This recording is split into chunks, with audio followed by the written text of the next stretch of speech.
Hi hello నమస్తే నేను మీ కాపిల్ల నరేష్. మీరు చూస్తున్నారు Eguram TV YouTube channel. Friends, one time registration చేసుకునే క్రమంలో మీరు అడుగుతున్నటువంటి క్వశ్చన్లకి నేను ఇచ్చే సమాధానాలు ఫ్రీక్వెంట్లీ ఆస్క్డ్ క్వశ్చన్స్ ఎపిసోడ్ 2కు స్వాగతం. ఎపిసోడ్ 1 ఆల్రెడీ అయిపోయింది. కొన్ని క్వశ్చన్లు పిక్ చేసి మీరు అడిగిన కామెంట్లను డిస్ప్లే చేస్తూ దానికి సమాధానం అయితే చెప్పడం జరిగింది. ఇది ఎపిసోడ్ 2. కొన్ని కామెంట్లు అయితే ఇక్కడ చూద్దాం.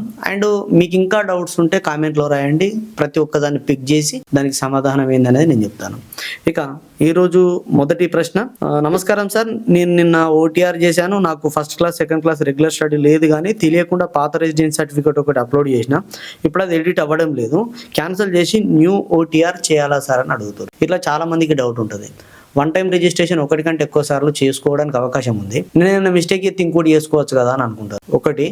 ఒక పొరపాటు చేసి ఆ పొరపాటును కప్పిపుచ్చుకోవడానికి ఇంకో పొరపాటు చేయొద్దు. ఒక తప్పును కప్పిపుచ్చుకోవడానికి ఇంకో తప్పు చేసినట్టే. మీరు ఈ తప్పును సరి చేసుకోవడానికి టీజీపీఎస్సీకి రిక్వెస్ట్ చేసుకోండి, లేదంటే ఎడిట్ ఆప్షన్ ఇచ్చినప్పుడు ఎడిట్ చేసుకోండి.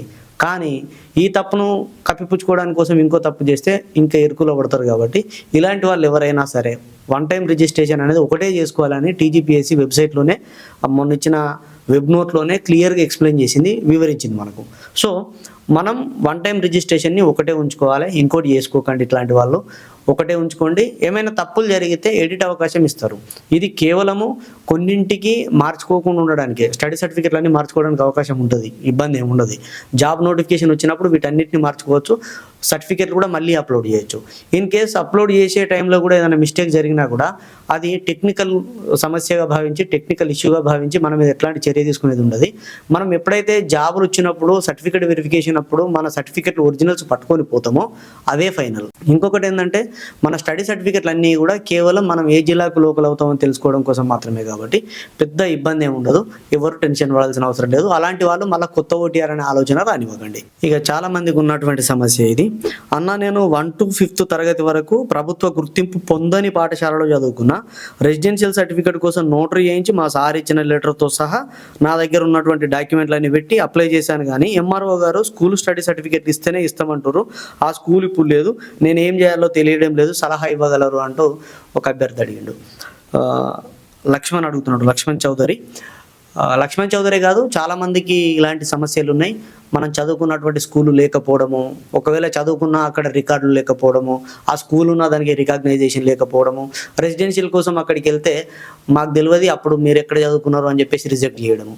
ఇది చాలామందికి ఉన్నటువంటి డౌట్. చాలామంది అంటే అసలు నాకు వచ్చేటువంటి కాల్స్లలో ఎక్కువ కాల్స్ దీనిపైన వస్తున్నాయి. ఎంఆర్ఓలు మాకు local candidate certificate, residency certificate ఏదైతే ఉందో అది ఇస్తలేరు, ఏం చేయాలి అని. మిత్రులారా, నేను మీకు ఇచ్చే సలహా ఒక్కటే, మీ జెన్యూన్గా ఉన్నటువంటి కారణాన్ని వివరించండి. నేను జాబ్ కోసం ప్రిపేర్ అవుతున్నా సార్, నాకు రెసిడెన్సీ సర్టిఫికెట్ అనేది మస్ట్, చదువుకున్న స్టడీ సర్టిఫికేట్ లేదు, ఆ స్కూల్కు రికగ్నైజేషన్ లేదనో, లేకపోతే మీకు కారణం ఏదో అయ్యి ఉంటుంది కదా, ఆ స్కూల్ ప్రజెంట్ లేదనో, మూతపడ్డదనో, ఏదో ఒక కారణం చెప్పండి. అయినా వినరు కొంతమంది. వినకపోతే నీ కామెంట్లు వింటలేరని నాకు ఫోన్లు వస్తున్నాయి. ప్రూఫ్ ఏంది, నువ్వు ఆనే చదువుకున్నావని గ్యారెంటీ ఏంది, అసలు నువ్వు అక్కడ చదువుకున్నాడు ఏమైనా ప్రూఫ్ ఉంటే పట్టుకరా అని వాళ్ళు అడుగుతారు. అది వాళ్ళ హక్కు. ఎందుకంటే వాళ్ళు సర్టిఫై చేయాలి అని అంటే వాళ్ళు ఖచ్చితంగా 1-2 సార్లు వెరిఫై చేసి మాత్రమే ఇవ్వాలి. సో అదంతా చేయడానికి వాళ్ళు కొద్దిగా రిస్క్ తీసుకోక మనల్ని తీసుకురమ్మంటారు. ప్రూఫ్లు ఏమన్నా ఉంటే అందులో 10-15 రకాల ప్రూఫ్లు, నువ్వు అక్కడ ఉన్నట్టుగా ఏదైనా గర్పట్టి కానీ, నువ్వు ఇక్కడ ఉన్నట్టుగా అప్పుడు చదువుకున్నటువంటిదో, లేకపోతే అప్పటి రేషన్ కార్డు, లేకపోతే అప్పుడు ఉన్నటువంటిది ఏదైనానో తీసుకొని రమ్మంటారు. సో అలాంటివి తీసుకుపోయి సాటిస్ఫై చేయండి. వాళ్ళు సాటిస్ఫై కావాలి. నిజమే ఈయన ఇక్కడనే చదువుకున్నాడు, నిజమే ఈయన చదువుకున్న బడి లేదు, నిజమే ఇది అని చెప్పేసి సాటిస్ఫై చేయాలి. అంతకు మించి మనం చేసేది ఏం లేదు. ఎందుకొరకు చెప్తున్నానంటే మనకు 2 ఆప్షన్లు, ఒకటి స్టడీ సర్టిఫికేట్, ఒకటి రెసిడెన్సీ సర్టిఫికేట్. స్టడీ సర్టిఫికేట్ తీసుకుందామంటే ఆ స్కూల్ లేదు, అక్కడ ఆ లొకేషన్ లేదు, ఆ సార్ లేడు, లేకపోతే దానికి ఉన్నా కూడా దానికి రికగ్నైజేషన్ లేదు, ఏదో ఒకటి కారణం ఉంటుంది. ఇక అది రాదు. ఎట్లాగో అది రాకనే రెసిడెన్సీ కోసం వచ్చిన మనం ఛాయాశక్తులుగా కష్టపడి, ఒక రకంగా చెప్పాలంటే నేను ఈ మాట అనొద్దు కానీ చెప్తున్నా మీకు, మీ ప్రాబ్లం సాల్వ్ కావాలి కాబట్టి లోకల్లో మంచి ఇన్ఫ్లుయెన్స్ చేసే అటువంటి పొలిటికల్ లీడర్ను పట్టుకోండి. మీ గ్రామ సర్పంచో, లేకపోతే ఏదైనా పార్టీ అధ్యక్షుడు, లేకపోతే ఇంకెవరో పట్టుకొని ఆయనకు వివరించుర్రి మీ బాధ అంతా. నేను జాబ్ కోసం ప్రిపేర్ అవుతున్నా, 1వ తరగతి నుంచి 7వ తరగతి వరకు సర్టిఫికెట్లు అవసరం, నాకు ఇది లేదు, ఇగో ఇది రూలు, గిట్లా నేను చెప్తే సార్ ఇస్తలేరు, నమ్ముతలేరు, దయచేసి మీరన్నా చెప్పండి అని చెప్పేసి పొలిటికల్ లీడర్ల ఇన్ఫ్లుయెన్స్ వాడుకొని ఎంఆర్ఓ గారికి చెప్పిస్తే ఖచ్చితంగా కొంతవరకు ప్రాబ్లం సాల్వ్ అవుతుంది. ఇదొక రకమైన పద్ధతి. ఇంకొకటి మీరు చేయాల్సింది ఏంటి అంటే, ఇక్కడ 2వ ఆప్షన్ కూడా ఇస్తాం మీకు. నేను గాల దగ్గరికి ఎందుకు పోతా, నేను ఇంత చదువుకున్న మేధావిగా గాల దగ్గరికి పోవాలన్నా అనే వాళ్ళకని అనిపిస్తే ప్రతి సోమవారం ప్రజావాణి ఉంటుంది. ఎవరైతే మీకు ఈ సర్టిఫికెట్ అది ఇది అని చెప్పేసి కొంత సతాయించినట్లుగా నా దృష్టికి తీసుకొస్తారో వాళ్ళు కానీ మీకు ఏమైనా డౌట్ ఉన్నా కూడా ప్రజావాణికి డైరెక్ట్ కలెక్టర్ గారి దగ్గరికి వెళ్ళి మీ ప్రాబ్లమ్స్ మొత్తం రాసి అక్కడ సబ్మిట్ చేయండి. ఖచ్చితంగా మీకు సర్టిఫికెట్ ఇష్యూ అవుతుంది. ప్రజావాణి ఉన్నది ప్రజలకు మనకు న్యాయం చేసేందుకే ప్రజాపాలనలో ఉన్నది. కాబట్టి మీరందరూ కూడా ఎవరైనా ఎట్లాంటి సమస్యలు ఎదుర్కొంటే డైరెక్ట్ ప్రజావాణి దగ్గరికి వెళ్ళి కలెక్టర్ గారికి రిక్వెస్ట్ పెట్టుకుంటే ఖచ్చితంగా మీకు రెసిడెన్సీ సర్టిఫికెట్ అనేది ఇష్యూ అవుతుంది. దానికి సంబంధించిన వెరిఫికేషన్గా వాళ్ళే చేసుకుంటారు. సో ఇది కానప్పుడు 2 ఆప్షన్లు, ఒకటి పొలిటికల్ లీడర్తో, 2 ప్రజావాణిలో. మరో కామెంట్లో లావణ్య గారు అడుగుతారు, పీజీ కంప్లీట్ అయింది బట్ ఇంకా సర్టిఫికెట్స్ ఇంకా రాలేవు, సెకండ్ సెమ్ మెమో ఉన్నది, అది పెట్టి నేను 1 టైం రిజిస్ట్రేషన్ చేసుకోవాలని అడుగుతూ ఉన్నారు. సో మీకు ఖచ్చితంగా సర్టిఫికెట్ చేతిలో ఉండి ఆ మెమో చేతిలో ఉన్నప్పుడు మాత్రమే, ఫైనల్ మెమో ఉన్నప్పుడు మాత్రమే చేసుకోండి. అయ్యో అది డేట్ అయిపోతే ఎట్లా అని అంటే ఈ సర్టిఫికెట్లకు సంబంధించినటువంటి కాలాన్ని మళ్ళీ మార్చుకోవచ్చు. అంటే ఎడ్యుకేషనల్ క్వాలిఫికేషన్ ఎప్పటికప్పుడు మారుతూ ఉంటుంది కాబట్టి మళ్ళీ యాడ్ చేసుకోవచ్చు. నాకు ఒక మిత్రుడు ఫోన్ చేసిండు నిజామాబాద్ నుండి, మా చెల్లె బాసర్లో చదువుతుంది, సర్టిఫికెట్స్ అక్కడ ఉన్నాయి, మరి ఇప్పుడు నా పరిస్థితి ఏంది, నేను ఓటీఆర్ చేయాలా వద్దా, సర్టిఫికెట్లు అక్కడ ఉన్నాయి అని. సర్టిఫికెట్ లేకపోయినా సరే మీ దగ్గర 10th వరకు ఉంటే 10th వరకే చేయండి, ఇంటర్ వరకు సర్టిఫికెట్లు ఉంటే ఇంటర్ వరకే చేయండి, డిగ్రీది వదిలేయండి. డిగ్రీ క్వాలిఫికేషన్ ఉన్నా కూడా డిగ్రీ సర్టిఫికెట్లు పీజీ కాలేజీలోనో, ఎంఎస్సీ కాలేజీలోనో, లేకపోతే అంటే ఎంబీఏ కాలేజీలోనో మనకు అక్కడనే పెట్టేస్తాం ఒరిజినల్స్, మన చేతిలో ఉండేవి. లేనప్పుడు ఏం చేయాలంటే ఎంతవరకు సర్టిఫికెట్లు ఉంటే అంతవరకు 1 టైం రిజిస్ట్రేషన్ చేసుకోవాలి. అవి లేవు కదా అని చెప్పేసి మొత్తానికి ఆపద్దు. మనకు టీజీపీఎస్సీ ఏం చెప్తుంది అంటే 25 వరకు 1 టైం రిజిస్ట్రేషన్ చేసుకోవాలి. కొత్త వాళ్ళు చేసుకోవాలి, పాత వాళ్ళు ఎడిట్ చేసుకోవాలి. ఒకవేళ సర్టిఫికెట్ లేకపోతే తర్వాత చూసుకోవచ్చు, ఆ కాలంను తీసేసి తర్వాత సర్టిఫికెట్లు వచ్చినప్పుడు మనం అడిషనల్ క్వాలిఫికేషన్ కింద యాడ్ చేసుకొని చేసుకోవచ్చు. కానీ ఈ 25 లోపు 1 టైం రిజిస్ట్రేషన్ అనేది తప్పనిసరిగా ఎడిట్ చేసుకోవాలి. కొత్త వారు ఖచ్చితంగా నమోదు చేసుకోవాలి. ఈ 25 లోపు కొత్త వాళ్ళు ఖచ్చితంగా నమోదు చేసుకోవాలి. ఈ విషయాన్ని గమనించి మీరు ఫైనల్గా అన్ని మెమోలు ఉన్నటువంటి క్వాలిఫికేషన్ మాత్రమే ఎంటర్ చేయండి. చదువుతున్నటువంటిది ఎంట్రీ చేయాల్సిన అవసరం లేదు. ఒకవేళ ఎంట్రీ చేస్తే మళ్ళీ సర్టిఫికెట్ అప్లోడ్ దగ్గర ఖచ్చితంగా సర్టిఫికెట్ పెట్టమంటుంది, అక్కడ సర్టిఫికెట్ ఉండదు, మళ్ళీ వెనక్కి తీసేయాల్సినటువంటి పరిస్థితి. కాబట్టి సర్టిఫికెట్లు ఉన్నటువంటిది మాత్రమే క్వాలిఫికేషన్ అవుతుంది కాబట్టి సర్టిఫికెట్లు ఉన్నాయే పెట్టండి. ఇక మరొక doubt, is compulsory to scan all original documents అంటూ మంగా ఎలగందుల గారు అడుగుతా ఉన్నారు. సర్టిఫికెట్ వెరిఫికేషన్కి వెళ్ళేటప్పుడు ఖచ్చితంగా ఒరిజినల్స్ తీసుకెళ్తాం కాబట్టి ఇక్కడ ఒరిజినల్సే అప్లోడ్ చేయాల్సినటువంటి అవసరం ఉంటుంది. స్కాన్డ్ కాపీస్ అంటే ఒరిజినల్సే, డూప్లికేట్ కాపీస్ అని అనలేదు.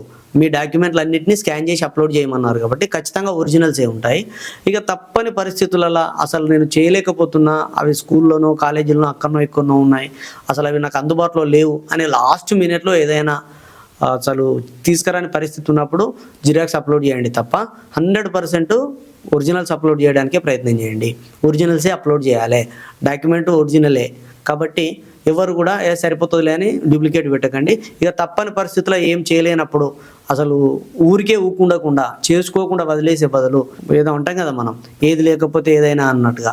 సో కనీసం ఆ ఒరిజినల్స్ కాకుండా ఈ జిరాక్స్లు పెట్టైనా కూడా అప్లోడ్ చేయండి, కానీ చేయడం మాత్రం తప్పనిసరి.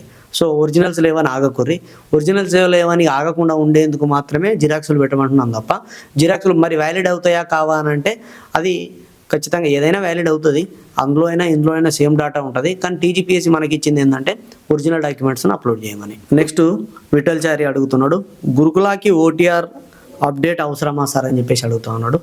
నాకు రెగ్యులర్గా కామెంట్లు చేసేటువంటి పర్సన్ తను విఠల్. Thank you Vithal. ఇది చాలామందికి యూజ్ఫుల్. నేను దీనిపైన సపరేట్గా కూడా ఇంతకుముందు చెప్పిన, ఏదైతే టీజీపీఎస్సీ విడుదల చేసేటువంటి నోటిఫికేషన్లు ఉంటాయో వాటికి మాత్రమే ఈ ఓటీఆర్ వర్తిస్తుందండి. ఎవరైతే టీచర్ జాబ్ల కోసం ప్రిపేర్ అవుతున్నారో, టెట్ డిఎస్సికి ప్రిపేర్ అవుతున్నారో, గురుకులకు ప్రిపేర్ అవుతున్నారో, కానిస్టేబుల్ ఎస్ఐ ఉద్యోగాలకు ప్రిపేర్ అవుతున్నారో వాళ్లకు ఈ టీజీపీఎస్సీ వెబ్సైట్ తోటి కానీ టీజీపీఎస్సీ కమిషన్ తోటి కానీ ఎలాంటి సంబంధం తక్కువ కాబట్టి టీజీపీఎస్సీ నుంచి విడుదలయ్యేటువంటి నోటిఫికేషన్ కాదు కాబట్టి అవసరం లేదు. కానీ ఎందుకైనా మంచిది, ఒకవేళ ఏ నోటిఫికేషన్ ఎప్పుడు ఎటు తిరిగేది తెలియదు. అంతకుముందు డిఎస్సి డిస్ట్రిక్ట్ సెలక్షన్ కమిషన్ ఉండే, 2015లో టీజీపీఎస్సీకి ఇచ్చారు, అప్పుడు టీఎస్పీఎస్సీ ఉండే, తర్వాత మళ్ళీ 2024లో డిఎస్సికి ఇచ్చారు. ఒకవేళ మళ్ళీ టీజీపీఎస్సీకి కనుక ఒకవేళ అప్పచెప్తే ఎట్లా? కాబట్టి అట్లా ఇస్తారా ఇవ్వరా అనేది సెకండరీ. బట్ ఏంటంటే మనకు ఫ్రీ ఆఫ్ కాస్టే కదా, సో చేసుకోవడం ఉత్తమం. కానీ టీజీపీఎస్సీ విడుదల చేసేటువంటి వాటికి మాత్రమే వన్ టైం రిజిస్ట్రేషన్ తప్పనిసరి. ఇక గురుకుల కోసం తప్పనిసరి అంటే ఆప్షన్, కానిస్టేబుల్ ఎస్ఐ వాళ్ళకు తప్పనిసరి అంటే ఆప్షన్, డిఎస్సికి వాళ్ళకు ఆప్షన్, సో సింగరేణి ఉద్యోగాలకు ప్రిపేర్ అయ్యేటోళ్ళు ఉంటారు కొంతమంది, అటు సైడే ఆప్షన్. సో ఈ విధంగా ఏదైతే మన తెలంగాణ టీజీపీఎస్సీ వెబ్సైట్ నుంచి విడుదల అయ్యేటువంటి నోటిఫికేషన్లు ఉంటాయో, టీజీపీఎస్సీ కమిషన్ నుంచి విడుదల అయ్యే నోటిఫికేషన్లు ఉంటాయో వాటికి మాత్రం తప్పనిసరి. శేఖర్ పటేల్ అడుగుతున్నాడు, అన్న సిగ్నేచర్ చేంజ్ చేసుకోవచ్చా అని చెప్పేసి. చాలామందికి డౌట్ వచ్చింది, నన్ను కొంతమంది ప్రత్యక్షంగా అడిగారు, అన్న అప్పుడు ఏదో సంతకం పేరు రాసిన కానీ ఇప్పుడు నా సైన్ మారింది, నేను మార్చుకోవచ్చా అని అడుగుతారు. ఎస్, సంతకాన్ని మీరు ఎప్పుడైనా మార్చవచ్చు. ఇప్పుడు కాదు, మీరు జాబ్ నోటిఫికేషన్ కోసం, అంటే ఇది అయిపోయిన తర్వాత జాబ్స్కు నోటిఫికేషన్ వస్తుంది కదా, అప్పుడు కూడా మార్చుకునే అవకాశం ఉండే. మరి ఇప్పుడు రాబోయే టైంలో ఎట్లా ఉంటుందో తెలియదు, కానీ గతంలో సర్టిఫికెట్లు అప్లోడ్ చేసి ఈ ఫోటో సంతకాన్ని కూడా మళ్ళొకసారి సరి చూసుకోమని అవకాశం ఉండే, మార్చుకోవచ్చు. కానీ ఒక విషయాన్ని గమనించండి, మీరు ఎప్పుడు మార్చుకున్నా కూడా అందులో ఏం అప్లోడ్ చేసినాం, ఏ సైన్ అప్లోడ్ చేసినాం అనేది మీకు గుర్తుండాలి. ఒకటే ఉన్న వాళ్ళకు ఎలాంటి సందేహం ఉండదు, ఇట్లా మార్చుకున్న వాళ్ళకు కొద్దిగా డౌట్ ఉంటుంది, నేను ఏ సంతకం పెట్టినా అదా ఇదా అని. ఎందుకంటే మీకు పాతది ఒకటి ఉంటుంది, ఇప్పుడు మార్చుకుంటే ఇది ఒకటి అవుతుంది కదా. ఇది మనకి ఎక్కడ ప్రాబ్లం చూపిస్తుంది అని అంటే, ఎగ్జామ్ రాసే విషయంలో కానీ, మనం ఎగ్జామ్ పాయింట్ ఆఫ్ వ్యూలో మనం సంతకాలు పెట్టినప్పుడు నామినల్ రోల్స్ వస్తాయి కదా ఎగ్జామ్ రాసేటప్పుడు, అక్కడ సంతకం పెట్టినప్పుడు కానీ కొద్దిగా ప్రాబ్లమ్స్ ఎదురైతాయి. కాబట్టి 1-2 సార్లు చూసుకొని అన్ని గుర్తుపెట్టుకుంటే మార్చుకోవచ్చు. మార్చుకోవడానికి మాత్రం అవకాశం ఉంది, కొద్దిగా దృష్టి పెట్టి మనం మార్చుకోవచ్చు, ఇబ్బంది ఏం లేదు. మార్చుకోవద్దనే రూల్ లేదు, మార్చుకోవచ్చు. సో ఇదండి ఎపిసోడ్ 2లో ఉన్నటువంటి క్వశ్చన్స్. ఇంకా చాలా ఉన్నాయి ఎపిసోడ్ 3లో, అండ్ ఈ ఎపిసోడ్ 2లో వచ్చినటువంటి కామెంట్లను అన్ని పిక్ చేసి నెక్స్ట్ వీడియోలలో నేను ఎక్స్ప్లెయిన్ చేస్తాను. మీ కామెంట్లు అన్నింటిని కూడా పిక్ చేస్తూ నేను ఎక్స్ప్లెయిన్ చేస్తాను. కాబట్టి ఈ అవకాశాన్ని సద్వినియోగం చేసుకోండి. అండ్ నేను ఇంత సెర్చ్ చేసి నాకు తెలియకపోయినా పై అధికారులను కనుక్కొని మీకు ఇస్తున్నాను. కాబట్టి మీరు చేయవలసిందల్లా ఒకటే, మీ మిత్రులకు షేర్ చేయండి. ఇందులో ఏదో ఒక విషయం కొత్తగా నేర్చుకునే వాళ్ళు ఉంటారు, కొత్తగా నేర్చుకునే వాళ్ళు ఉంటారు. కాబట్టి షేర్ చేస్తూ మన ఛానల్ సబ్స్క్రైబ్ చేసుకుంటారని మనస్ఫూర్తిగా కోరుకుంటున్నాను. సదా విద్యా సేవలో Eguram TV YouTube channel. Thank you everyone.